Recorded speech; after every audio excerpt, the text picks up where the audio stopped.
song, old hymn, Rock of Ages, cleft for me, let me hide myself in thee. Turn it up.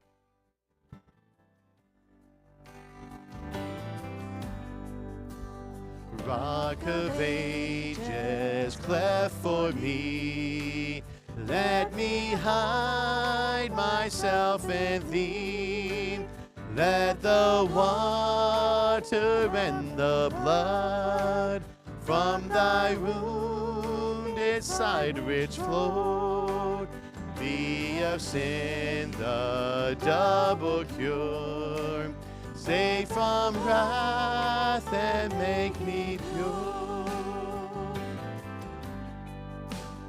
Not the labors of my hands can fulfill thy law's demands.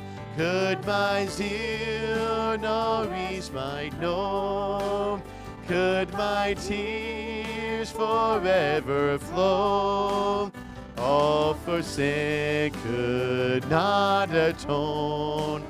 Thou must save, and thou alone. Nothing in my hand I bring, simply to the cross I cling. Naked come to thee for dress, helpless look to thee for grace.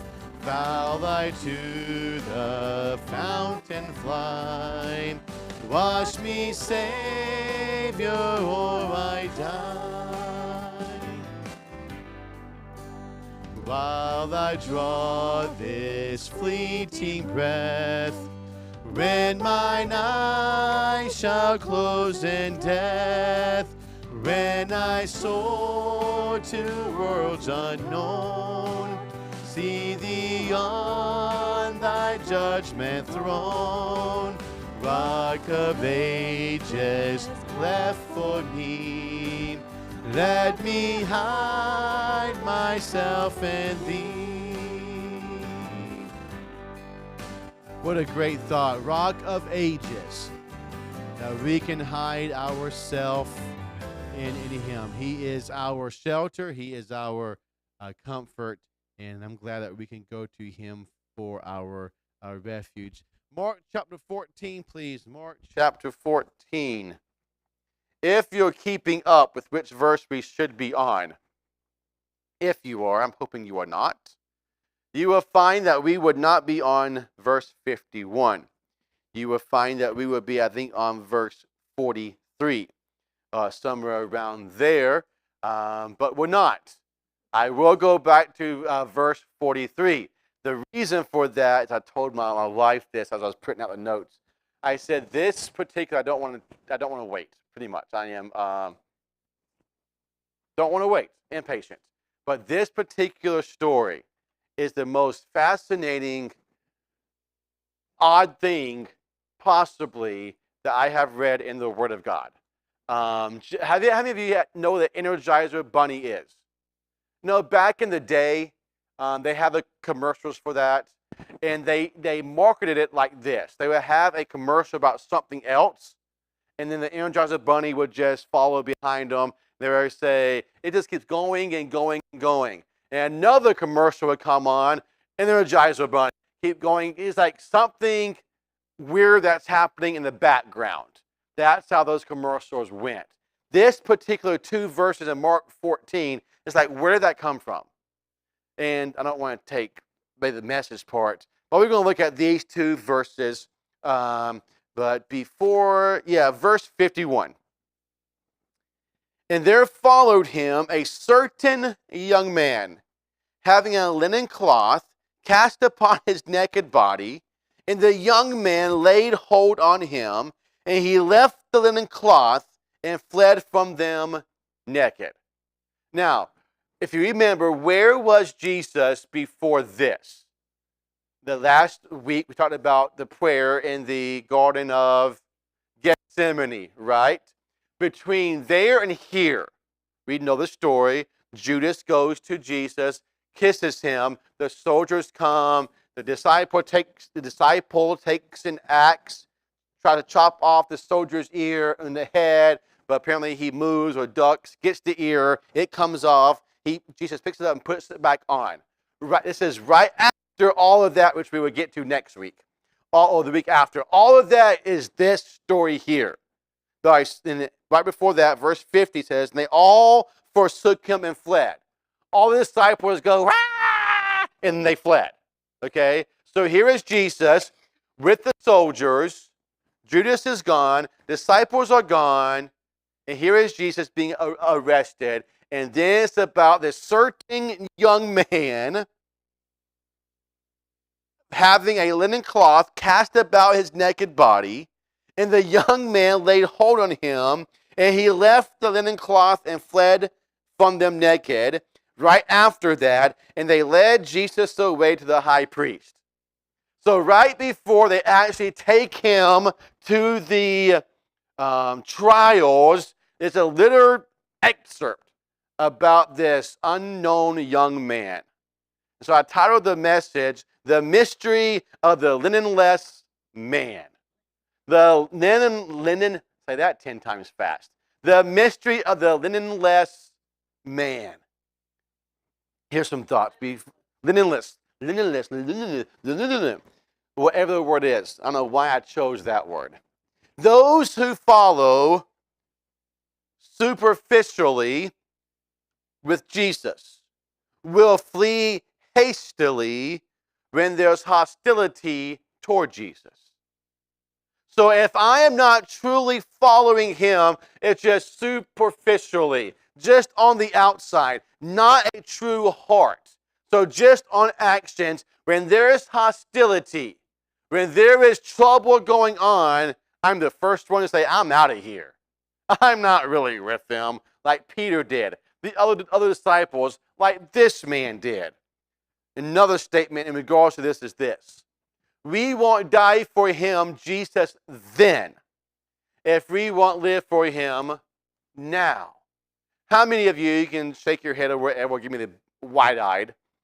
How many of you believe that possibly before you die, or before your grandkids die, that we will have persecution in this country? Sure. There's no doubt, And so therefore, we as Christians believe that, boy, if that time comes, I want to be one of the ones who say, I will die. I will give my life. I'm not turning my back on Jesus. There are many Christians who will say that now. I would say all over the country, in many, many churches, I would dare say every church member will say such things. But if we don't live for him now, do we really expect to take a bullet for him then? Oh, well, no, there's no way. If we can't sacrifice our lives now, we won't sacrifice our lives then. That's superficially following Jesus. Now back to this portion. Mark is the only book that mentions this young man. Not in Matthew, not in Luke, and not in John. This is the only 2 verses with this particular story. So, is it important? Well, yes. Or it wouldn't be there, right? So what makes it so important? Why add those 2 things there? It's almost as if I am very ADHD in my brain. My wife does this. My boss at the mall would do this. So I would start to ask a question, and my mind goes this way, and so I have a conversation. Then they say, so what are you trying to say? What's your question? Oh, yeah, question. And I go back to it. It's almost like when Mark is writing this, oh, yeah, he writes that, and then goes back to the story, okay? Is it important? Yes. We'll look at some thoughts in regards to that. Because there are very few details given. It's not much, 2 verses, 2 small verses. Almost all of the information you read in books and commentaries are speculations. There's not enough evidence any place to say, this is what it is. This is who it is. This is why he was there. This is what he did. It's all speculations. but we're going to look at some things that are not speculations that we can use as this is what I ought to do as an application to our lives. So as we read this, if you were to read Mark chapter 1 all the way through Mark chapter 16, you come to this verse, Mark 14, 51 and 52. Here are some questions that might go through your mind. Who is the man? Who is that masked man? Who is that man? Why was he in the garden? Right now, all that we know is Jesus, Judas, other disciples, and the soldiers. This man was not mentioned as far as praying with him. Who was this man? Why was he there? Why was he only wearing a linen cloth? Well, in essence, where were his other clothes? Why was he just, as it says, a linen cloth over his naked body? Why was he just wearing a linen cloth? Why did he run? Where did he go after that? Why did Mark mention him? What happened to this man? That's one of the first questions. Didn't say that. That is a question I'm going to ask Jesus. Who is that man? Why? Can I please see this man? What is going on? You know, the mystery behind him. Here is some speculations as to who this man was. Again, speculations. Nobody knows this man. Some say that it was Mark himself. It was Mark who is this man. Some say it was the rich young ruler. Remember him? That maybe that he didn't want to give up his treasure, right, to follow Jesus. Maybe he was always at a distance. Maybe he's always kind of, I want to be there, but I'm not going to give this stuff up. Maybe he's always like this. Could be. Maybe it's Joseph of Arimathea. Who is he? The one that was the tomb that Jesus went in. Or just a stranger who lived close by and followed Jesus. Or maybe it's just a stranger who lived right there, heard the commotion, and said, what is going on? Okay? So we don't really know. By this time, the disciples had already fled, so could not be eyewitnesses to this event. There are no eyewitnesses as far as canonicity goes. The disciples are gone. The soldiers are there, but none of the soldiers wrote any of the books of the Bible. There are no eyewitnesses to this besides Jesus himself. Here are a couple words that I find very interesting in this passage. Mark 14, verse number 15. And there followed him a certain young man. It does not say, and there followed him a young man, or they followed him an old man, or a man. It says a certain young man. That certain word, it seems Mark the author knows this man. There's a certain man, I can't remember his name, a certain man. It is not just some random person at the wrong place at the wrong time. That's what it seems like. That, again, speculation, but that word is important. That is a certain man, a particular man, not just a man, a person, a human being, but a certain man. How many of you have ever gone to, we'll say, Walmart or Safeway, and you're talking in your conversation afterwards? You can't remember the cashier when they had cashiers back in the day. When you had a cashier, you say, hey, there's a certain cashier that was talking to me a day. That was the best cashier I ever had. Or you go to eat at a sit-down restaurant. There's a certain waitress that I really like to be rated on. She does a great job. You are thinking about a certain person in your mind, right? That's why I said the word certain. That's the idea there. The certain person that he was thinking of when he wrote that. Second thought is this: followed. And there followed him a certain young man. Does not say that there happened to be a young man there. A young man happened to come out of his house. A young man happened to hear the commotion and come and say, hey, what y'all doing? But he was following him. The follow here gives this thought: follow with, follow along, or this idea, along for the ride. or not completely committed. How many of you have ever seen a hitchhiker on the side of the road? There was one today going to church. Did y'all, if you pass by that way, you may have seen them. Okay, so here they are. They go like this, right? Looking this way. If you were to pick them up, right, do they own that car that you are riding in? Will they probably pay the gas? The only reason they are in there is for one thing, to get from point A to point B. Some of them may not even want a conversation. Don't talk to me. I'm here for the ride. That's all I'm here for.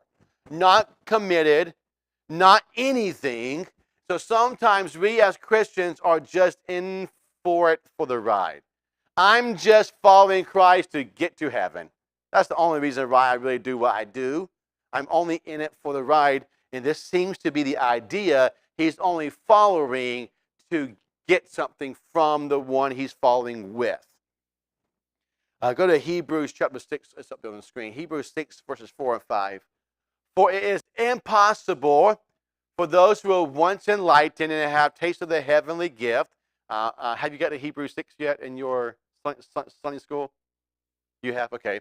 Heavenly gift, and were made partakers of the Holy Ghost, and have tasted the good word of God and the powers of the world to come. That gives the idea that they were tasters, right? There are some restaurants that you can go to and order a tasting menu. Anybody ever been to one of those restaurants? We have one in town called Restaurant O. You can order a tasting menu, which means the foods you get, it's like this big. But you get like 9 courses or whatever, but you just taste to see what you like. A little bit of this, a little bit of that, a little bit of that. Or you can go to Restaurant O and get a real meal, right? That's the idea. This person is just there to taste it. I just really want to nibble at it. I don't want to dive into it. The question is this. Are you a standoff follower or are you a sold out follower? How do you follow Jesus? Most of these disciples at this point in their life are standoff. They were close when things went well. But when things went bad, I'm out of here. What kind of follower are you? Next question that comes to my mind is, I put it in my lingo, what was with his choice of attire? It says, having a linen cloth cast about his naked body. Interesting. It gives the idea that he was clothed with only a linen cloth. This would be the same as only throwing on a robe or towel to flee the house if it was on fire or another emergency. I used to run or to be director of a youth camp. Sometimes the kids would be in the shower and they would run out of water. Poof, out. In order for them to come out decently, they would throw a towel on or a robe on. Hey, what's going on out there? I got no water. That kind of thing. Or if a fire happened, you just throw on whatever you had close to you and exit the building. You see what I'm saying? That's the idea. That's why some say it's a stranger who lived close by, who sometimes followed Jesus, heard the commotion and said, hey, what was that? And then he got too nosy because the soldiers grabbed him and he's like, no, stop, I'm out of here. So that's the idea of the linen cloth. Just for fun's sake, we'll do a quick topical study. Quick one. In the Bible, what does linen represent? Linen cloth. Off the top of your head, when I mention the word linen cloth, what do you think of? I'm hoping you'd give me the right answer. Oh, man. Priestly clothes, that is one of them. Rich is just another one. I'm thinking about a more specific one.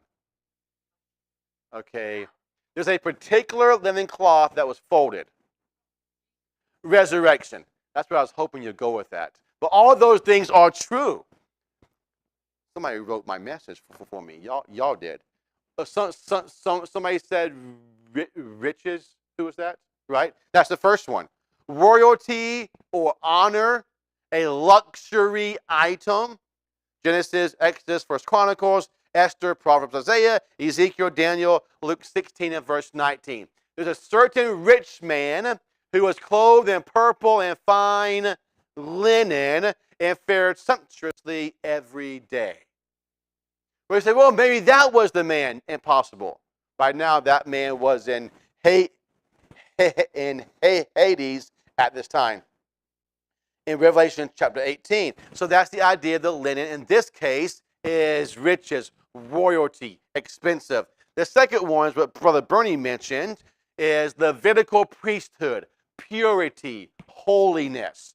Leviticus 6:10, 16:4, 23:32, Deuteronomy 22, verse number 11. Thou shalt not wear a garment of divers sorts, as of woolen and linen together. They could wear linen, but not with other things. Priestly stuff. The third one is this, the death of Christ. Mark 15:46, Luke 24:12, John chapter 19, verse number 40. Then took they the body of Jesus and round it in linen clothes with the spices, as the manner of the Jews is to bury. Chapter 20. And he stooping down and looking in saw the linen clothes lying, yet went he not in. Then cometh Simon Peter following him, and ran to the sepulchre, and seeth that the linen clothes lie, and the napkin that was about his head, not lying with the linen clothes, but wrapped together in a place by itself. The fourth that we see is the bride of Christ. That's me and that is you. Revelation chapter 19, verses 8 and 14. John says this, and to her was granted that she should be arrayed in fine linen, clean and white. For the fine linen is the righteousness of saints.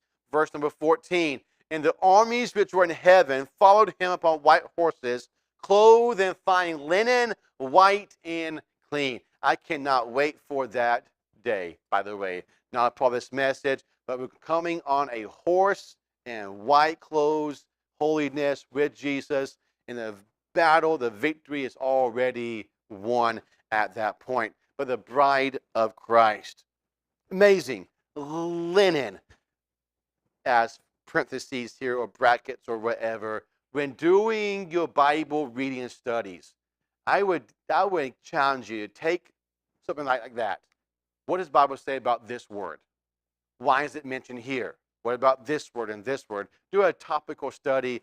This is a Nave's topical Bible. Is that the title? I think it says Nave's topical Bible. That's a good one.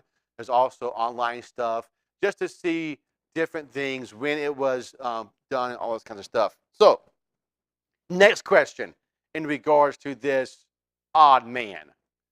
What would cause this man to shed the little clothes he had on and run away completely naked? What would cause him to shed? So he puts on the linen clothes over his naked body. He goes out, and now we see him running away, no clothes on. He dropped that thing. What would cause this to happen? What would cause you to do such things? You know, you're like, or maybe the idea is, in this case, if somebody's so scared, they lose their mind. Ah! I'm out of here. You know, that type of thing. Or, let's say that it was in Joseph's case, right? Although Joseph had a little bit more clothes on than this man, if somebody were to grab that and tempt you, fight you, make you do something that you didn't want to do, or murder you, kill you, whatever the case may be, it's fear, flight, that kind of thing. So we'll look at that thought. Fear caused this man to leave behind important things to flee. It says here in verse 52, 51, And they followed him, a certain young man having a linen cloth cast about his naked body. And the young men laid hold on him, grabbed him. And he left the linen cloth and fled from them naked. Like I said, what's it called? My dad used to say, curiosity killed the cat. He's like, boy, what's that? Then get a little bit closer. Hey, man, what are you doing? Ah! That's the idea. It's amazing what fear can do. Sometimes,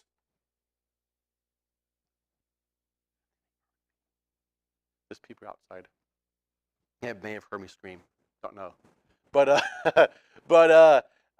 fear. People respond differently in fear, right? I used to one of my best friends, the one who's passed away, Michael. We were going to go to a haunted house one day. In this particular house, the higher you go up in the floors, the more money you get. So if you go to the first floor, you get money. Second floor, money. Nobody has ever made it to the very top. He said, I had no problem. Not many things scared him, and that was true.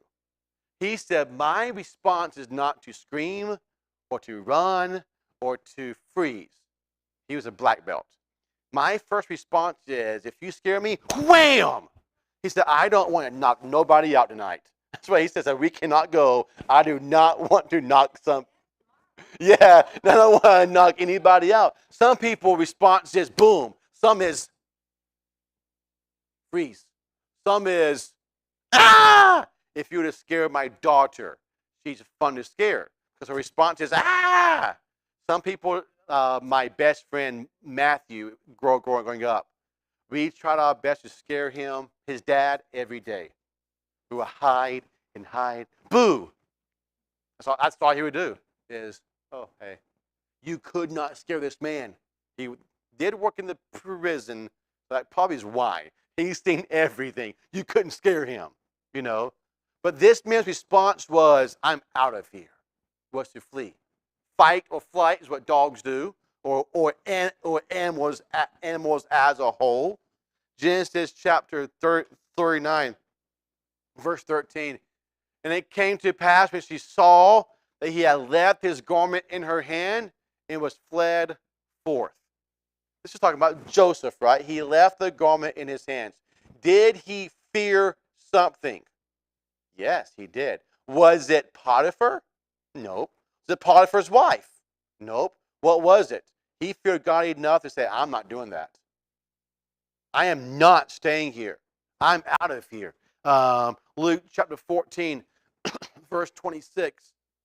If any man come to me and hate not his father and mother, and wife and children, and brethren, sister, yea, his whole own life also, he cannot be my disciple. Wowzers. I have explained that before. I'll do it again quickly. Does that mean that he is saying I have to hate my mom and dad in order to love Jesus? No. The idea is this. We'll take Brother Bernie and Miss Patty, not because of any age or anything, just because. So they're in their Cadillac, the top is down, just going down the road on a Sunday drive. They don't have that, by the way. Just kind of, hey, just back in the old day, we go on these Sunday drives. You know what I'm talking about, the horse and buggy. All y'all should know about. Just kidding. So just going down for a drive, just meandering, moseying along. And this young buck comes flying up beside him, pulls around, and flies by him, boom, and goes on. Brother Bernie is just smiling, going like this. He elbows Miss Patty. Did you see that? She said, yeah. He passed us like we were standing still. Were they standing still? They're just moseying along. But compared to his speed, is as if they were standing still. Compared to our love for God, is as if we hate our mother and father. That's the comparison there. That we love God that much. That if somebody was to compare my love for God to my love for my mom and dad, they would think, boy, you hate your mom and dad. That's the idea behind that. So it is that I am so sorry. I keep on hitting this.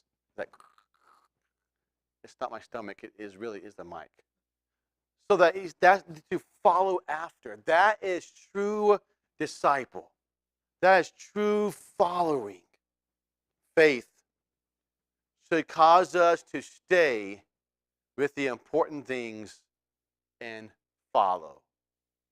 Faith should cause us to stay with the important things and follow. Fear caused this man to leave the important things and to flee.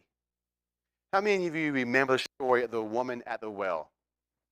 I preached about this when I first got here. I did a series on one-on-one with Jesus. She was one of the topics of one of the messages.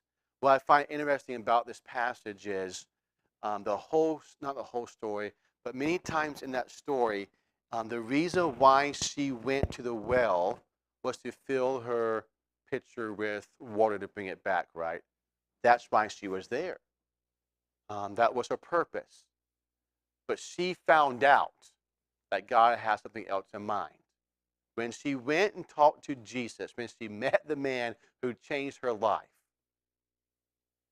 she left to go tell the people back at home who she met. What did she leave behind according to that passage? The pitcher.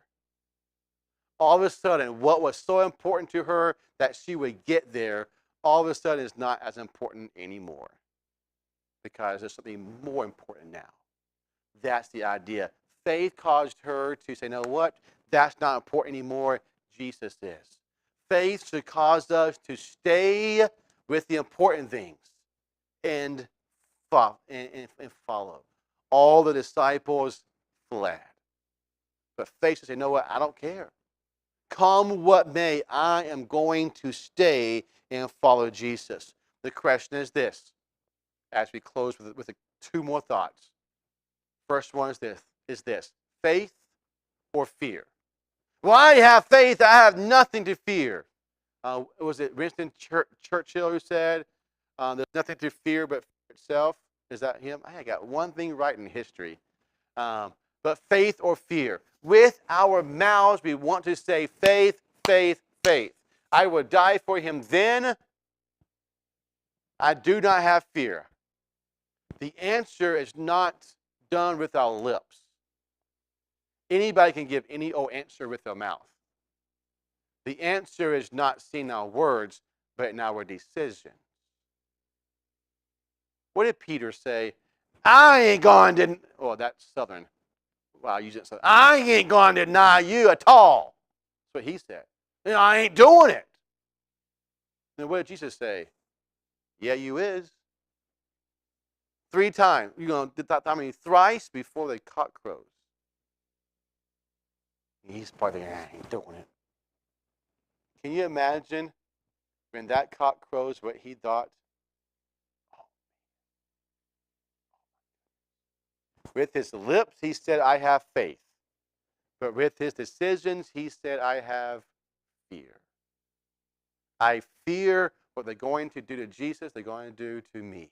I don't know this man. It's seen with our life, not just said with our lips. We'll close with this thought. There are many mysteries in these 2 verses. Many. Who's this man? Why is he wearing that? Where did he go? What happened to him? But how we follow God should not be a mystery. This mystery, we have no idea what happened. We have no idea. Was he the only one to flee that night? No. All the disciples did. Do we know what happened to the other disciples eventually? Well, sure. Peter, James, John, they all followed Christ. How we follow God should not be a mystery. Nobody should say, oh, I've known you for 20 years. I didn't know that you go to church. I didn't know you were a Christian. Whoa! Hey, Bob, he's a Christian. How cool is that? That shouldn't be the case at all. They should know it and see it. I like wearing different shirts and things. I got a couple of Christian shirts, one about the flood, one a chain breaker shirt. I like to read people's shirts. I probably shouldn't all the time because some of them aren't exactly good. But I love seeing people's shirts. Yesterday, I was in a dog class teaching, and a lady wore this shirt. It said faith with the cross and a tomb. Then it said family, and then something else, like America type of thing, country type of thing, you know. And then another lady had on like more of a flamboyant Christian shirt, like Bible verses on it. This is, I've decided to follow Jesus, that type of thing. Now I'm like, I bet they're Christians. I bet they are. Have you ever met somebody with a shirt like that and said, hey, I'm Stephen. What's your name? I'm a Christian. Looks like you are too. I love your shirt. I'm glad that faith is important to you. And they say, huh? I got this shirt from the thrift store. I don't know what it means. No, not usually, right? It's like, yes, I go to this church. I do this. No, I follow Christ. I tried to do this. Going back to Myron, right? For those who knew him, you knew where he stood. I'll give. He will always say, every day trying, just trying. I'm not where I ought to be, but I'm trying, following Jesus. I met him again besides church at a Christian concert at Riverview. You know, he's like, boy, just and again, everybody. As soon as he came up there, hey Myron, hey Myron. I'm like, man, I thought to myself, this man has made such an impact in people's lives. Wowzers. And he just said, no, I'm just going to follow Jesus. How we follow Jesus shouldn't be a mystery to others.